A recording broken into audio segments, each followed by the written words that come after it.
Ow, my freaking eye or something. I don't know. Peacemaker is a 2022 show starring John Cena as Peacemaker.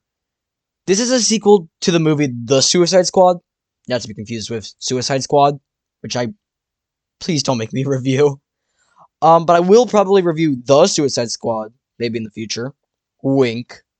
Okay, I'm too lazy to animate a wink. I spent like 20 minutes making that really crude animation. Like, it was just, just so choppy. But I'm just too lazy, so pretend I winked.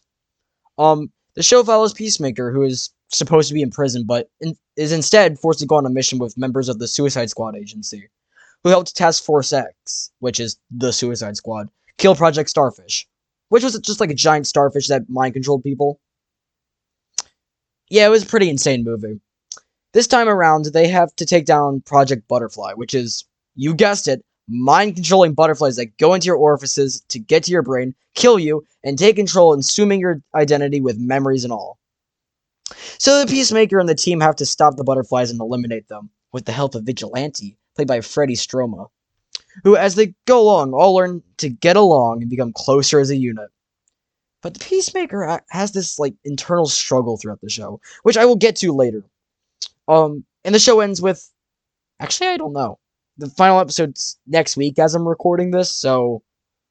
I guess you'll have to wait for a follow-up video. Whoa! I'm just gonna say it here.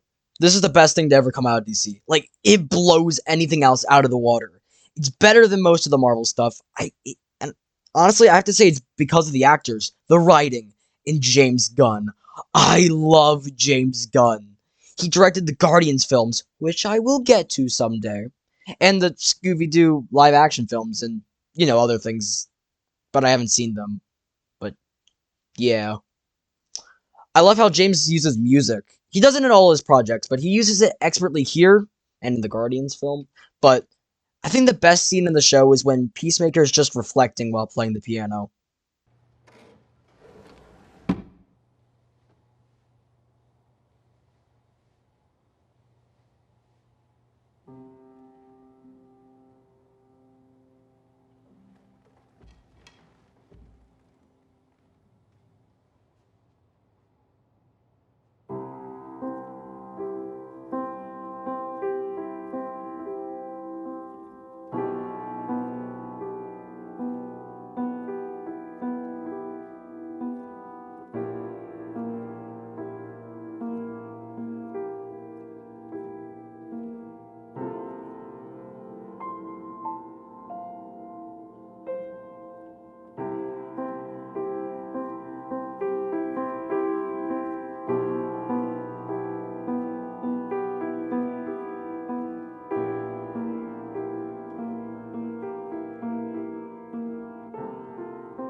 This is just such a quiet and somber moment that is expertly shot and filmed.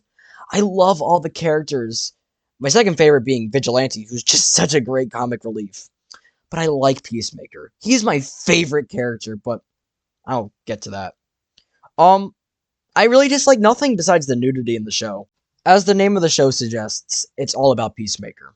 In the Suicide Squad, Peacemaker murdered Rick Flag, a government soldier who helped run the Suicide Squad.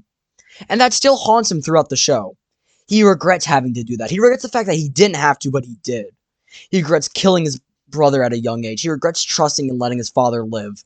This show is all built on Peacemaker realizing he is a terrible person, and how all the actions in his life finally come down on him. He didn't want to do any of it. He didn't want to kill his brother or Flag, but he had to. It is what his father made him to be. His father is such a major influence on Peacemaker, in the show and before it, because he's the man who made Chris, Peacemaker, a murderer. So when in episode 7 where he kills him, it hurts. But he let him live long enough. So when Rick Flag said, Peacemaker, what a joke, it stuck. To sum it up, the show is perfect.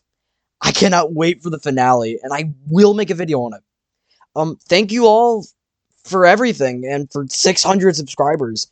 We are more than halfway to 1,000. I love you all. Bye-bye.